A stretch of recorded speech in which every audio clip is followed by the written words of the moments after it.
Chapter 1. You can learn how to recognize the happiness trap and figure out how to climb out of it.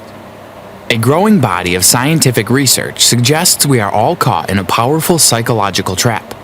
This trap is so well hidden, and we don't even have a clue that we are caught and controlled by it. The good news is there's hope. You can learn how to recognize the happiness trap, and more importantly, you can learn how to climb out of it and stay out. A powerful model for change known as acceptance and commitment therapy, ACT, has been astoundingly effective in helping patients with a wide range of problems, from depression and anxiety to chronic pain and even drug addiction. Negative feelings mean I'm a normal human being. Russ Harris. In the Western world, we have a higher standard of living than humans have ever known before. Yet, we have a lot of unhappy people. There is better medical treatment, more and better food, better housing conditions, better sanitation, more money, more welfare services, and more access to education, entertainment, and career opportunities. Indeed, today's middle class lives better than the royalty of not so long ago, and yet human misery is everywhere. Happiness means a rich, full, and meaningful life. When we take action on the things that truly matter deep in our hearts, when we move in directions that we consider valuable and worthy, when we clarify what we stand for in life and act accordingly, then our lives become rich and full and meaningful, and we experience a powerful sense of vitality. Evolution has shaped our minds so that we are almost inevitably destined to suffer psychologically, to compare, evaluate, and criticize ourselves, to focus on what we're lacking. Although such a life will undoubtedly give us many pleasurable feelings, it will also give us uncomfortable ones, such as sadness, fear, and anger. This is only to be expected. If we live a full life, we will feel the full range of human emotions. The reality is, life involves pain. There's no getting away from it. As human beings, we are all faced with the fact that sooner or later, we will grow infirm, get sick, and die. The good news is that although we can't avoid such pain, we can learn to handle it much better, to make room for it, rise above it, and create a life worth living. Did you know? The World Health Organization estimates that depression is currently the fourth biggest, costliest, and most debilitating disease in the world. And by the year 2020, it will be the second biggest. Chapter 2. The 4 major myths that make up the happiness trap. Unlike what fairy tales and movies have made us believe, there are hardly any happy ever afters. True happiness is rare, and not everyone experiences this all the time. Here are 4 major myths that make up the happiness trap. Myth 1. Happiness is the natural state for all human beings. Our culture insists that human beings are naturally happy, but according to statistics, 1 in 10 adults will attempt suicide, and 1 in 5 will suffer from depression. True happiness is really rare, but unfortunately many people walk around with the belief that everyone else is happy except for them. This belief creates even more unhappiness. Myth 2. If you're not happy, you're defective. Following logically from myth 1, Western society assumes that mental suffering is abnormal. It is seen as a weakness or illness, a product of a mind that is somehow faulty or defective. This means that when we inevitably experience painful thoughts and feelings, we often criticize ourselves for being weak or stupid. Health professionals contribute to this process by readily slapping on labels such as "you're depressed," and these labels merely confirm how defective we are. Acceptance and commitment therapy is based on a dramatically different assumption. ACT proposes that the normal thinking processes of a healthy human mind will naturally lead to psychological suffering. You're not defective. Your mind is just doing its job, the thing it evolved to do. Fortunately, ACT can teach you how to adapt to this in such a way that your life will be powerfully transformed. Myth 3. To create a better life, we must get rid of negative feelings. We live in a feel-good society, a culture thoroughly obsessed with finding happiness. Society tells us to eliminate negative feelings and accumulate positive ones in their place. It's a nice theory, and on the surface, it seems to make sense. But there's no such thing as perfect. Although we may often get feelings of excitement and enthusiasm over a situation, they also generally bring stress, fear, and anxiety. The mind loves telling stories. In fact, it never stops. Russ Harris. Myth 4. You should be able to control what you think and feel. The fact is, we have much less control over our thoughts and feelings than we would like. It's not that we have no control, it's just that we have much less than the experts would have us believe. Did you know? These 4 powerful myths provide the basic blueprint for the happiness trap. They set us up for a struggle we can never win, the struggle against our own human nature. Chapter 3. Using control strategies to search for happiness only creates a vicious circle. Using control strategies such as avoiding social gatherings or drinking alcohol to get rid of or avoid unpleasant feelings only happens to work when used in moderation. In some situations, distraction can be a good way of dealing with unpleasant emotions. If you've just had a row with your partner and you're feeling hurt and angry, it could be helpful to distract yourself by going for a walk or burying your head in a book until you calm down. And sometimes zoning out can be beneficial. However, control methods as this become problematic when you use them excessively, you use them in situations where they can't work. Using them stops you from doing the things you truly value. The happiness trap is built through ineffective control strategies. To feel happy, we try hard to control what we're feeling, but control strategies have 3 significant costs. Number 1, they take up a lot of time and energy and are usually ineffective in the long run. Number 2, we feel silly, defective, or weak-minded because the thoughts or feelings we're trying to get rid of keep coming back. Number 3, many strategies that decrease unpleasant feelings in the short term lower our quality of life over the long term. These unwanted outcomes lead to more unpleasant feelings, and thus even more attempts to control them. It's a vicious cycle. According to psychologists, the excessive use of control strategies is called experiential avoidance. Experiential avoidance means the tendency to keep trying to avoid, change, or get rid of your unwanted thoughts and feelings, even when doing so is harmful, costly, useless, or destructive.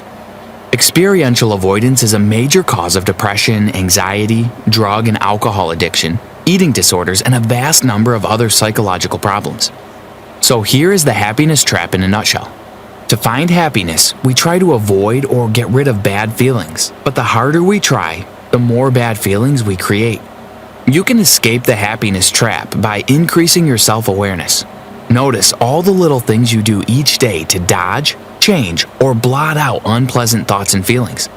And when you find yourself using these control strategies, notice the consequences and put a stop to it. Did you know?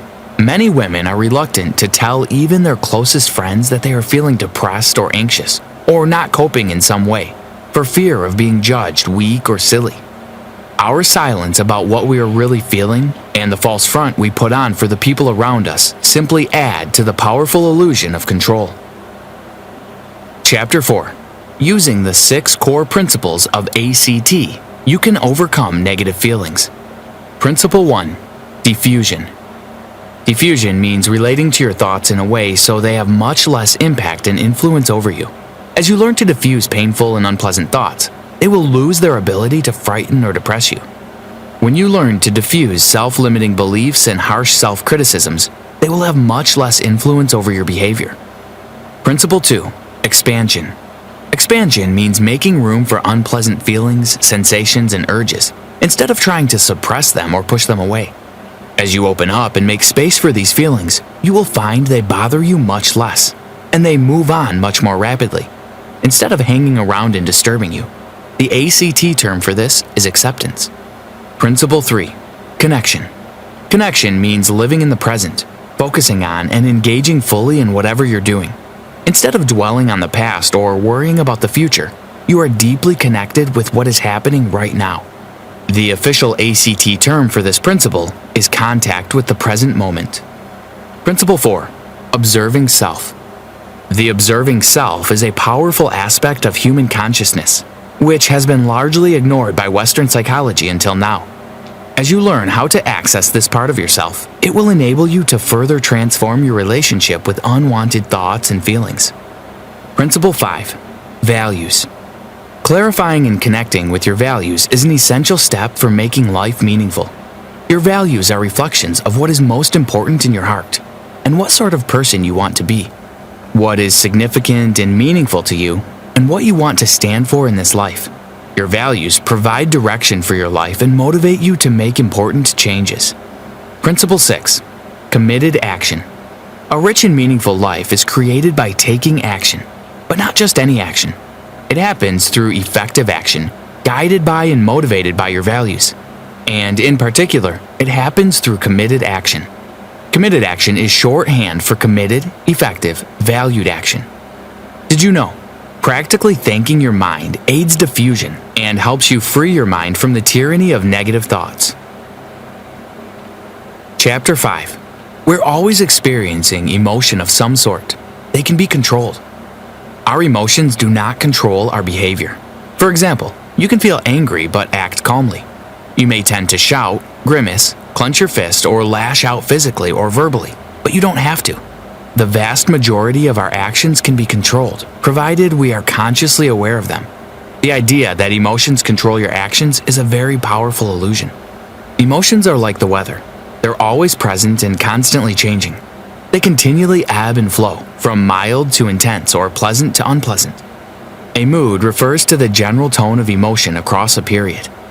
A feeling refers to a discrete episode of emotion with distinctive, recognizable characteristics. One reason we tend to judge emotions as bad or negative is that they feel unpleasant. They create uncomfortable sensations in our bodies. We don't like those sensations, so we don't want them.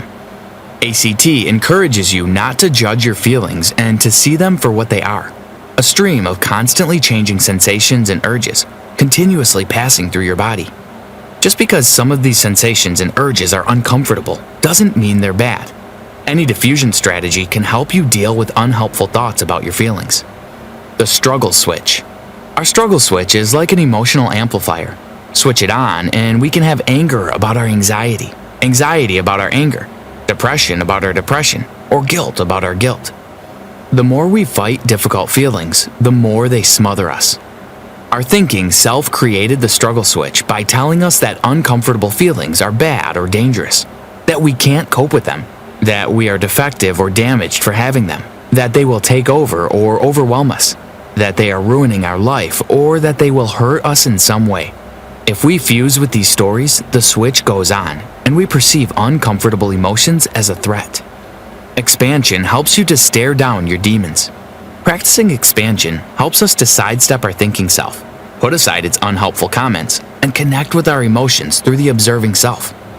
This enables us to experience our emotions directly, to see them as they are, rather than as the thinking self says they are. The 3 steps of expansion.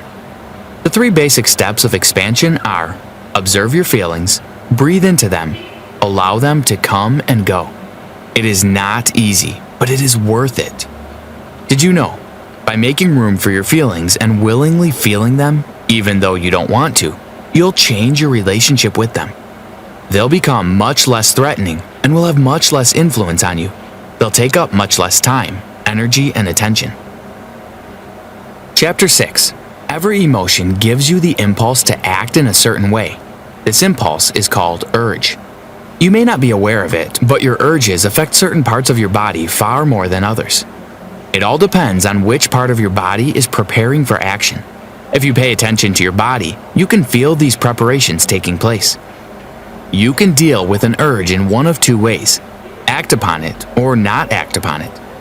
Therefore, once you are aware of a strong urge, you need to ask yourself, if I act on this urge, will I be acting like the person I want to be? Will it help take my life in the direction I want to go? If the answer to either of these questions is yes, then it makes sense to act on that urge. If our urge pushes us in one direction and our values pull us in another, we don't struggle with that urge because then it is hard to focus on effective action. So rather than try to resist, control, or suppress it, the aim in ACT is to make room for it, to give it enough time and space to expand all its energy. In other words, to practice expansion. Whenever you find yourself having troublesome urges, there's a basic routine you can follow. You can remember it with the acronym OBSERVE. O equals observe. Means you observe this urge as if you were a curious scientist. Where do you feel it in your body? B equals breathe. Means you take a few slow, deep breaths, breathe into the urge, and make room for it. S equals surf. Means you treat the urge as if it were a wave that you were surfing. E equals expand. Means you breathe into the urge and make more room for it. No matter how big this urge gets, you are bigger. R equals refocus, means you unhook yourself from any unhelpful thoughts and bring your attention back to what's happening here and now. V equals values, means you take a moment to connect with what's important in your heart. E equals engage, means you engage fully in whatever valued action you take. You let your thoughts and feelings come and go, and you give your full attention to your actions. A simpler acronym you can stick to is ACT. Accept your internal experience, choose a valued direction, take action. Focusing on unpleasant thoughts and feelings makes our situation worse. When we really pay attention and we put aside the stories our thinking self is generating, we discover that these events just aren't as bad as we expected. Many people fail to make important changes that could significantly enhance their lives because they're unwilling to accept the discomfort that accompanies change. No matter how bad the situation you're in, no matter how much pain you may be suffering, you start by taking a few deep breaths.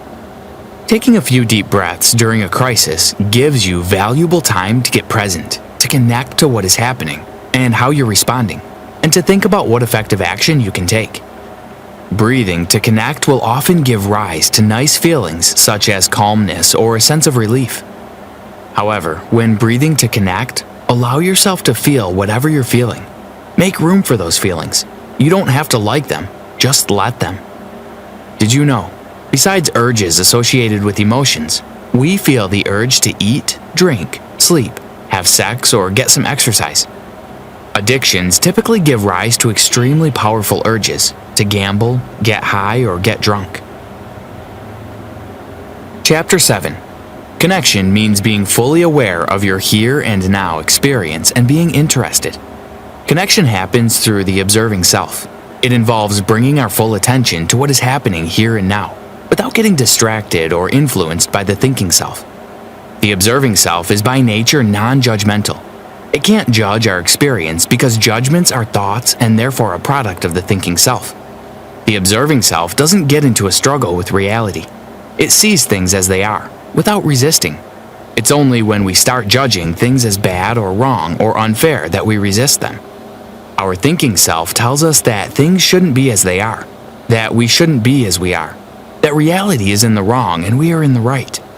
It tells us that life would be better somewhere else, or we would be happier if only we were different.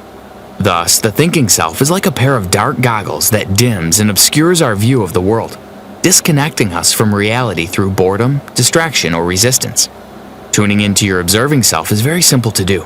Choose anything you are aware of: a sight, sound, smell, taste, sensation, thought, feeling, movement, body part, material object, literally anything. Focus on that thing and observe it as if you were a curious scientist. As you're observing it, notice who's doing the observing. That's all there is to it. At that moment, when you observe the observing, you are the observing self. Whether we're walking down the street, driving to work, eating a meal, having a chat, or taking a shower, the thinking self takes it all for granted. After all, it's done all this stuff countless times before. So rather than help us connect with our present reality, it carries us off to a different time and place. Thus, when the thinking self is running the show, we spend most of our time only half awake, scarcely aware of the richness in the world around us. When, with an attitude of openness and interest, we bring our full attention to an unpleasant experience, the thing we dreaded often seems much less bothersome than before. The reality is, for the rest of your life, you will get caught up in stories about who you are. Because of the nature of the mind, this will happen again and again until the day you die. However, hopefully, you now have a direct experience that you are not those stories. So, the moment you realize what is happening, that you're fusing with stories or believing that you are a documentary, you can instantly step back and observe. Then, all you need to do is notice that you're observing, and at that moment, there is the real you. Did you know? When we truly connect with even the most familiar or mundane experience, we often see it in a new and interesting light. Chapter 8. Deal with fear so that you can experience change. As you connect with your values and act by them, you're likely to notice changes in the people around you. The The more you act like the person you want to be with your partner, children, friends, family, and coworkers, the more you'll notice their positive responses toward you. Enjoy those responses, be mindful of them, and notice what is happening and appreciate it. When you act with openness, kindness, and acceptance, the chances are you'll receive the same in return. There are 4 major obstacles to change. F. Fusion with unhelpful thoughts. The solution is to use your diffusion skills. See negative thoughts for what they are, just words. Let them come and go, and return your focus to taking effective action. E. Expectations that are unrealistic. Unrealistic expectations can create a major roadblock.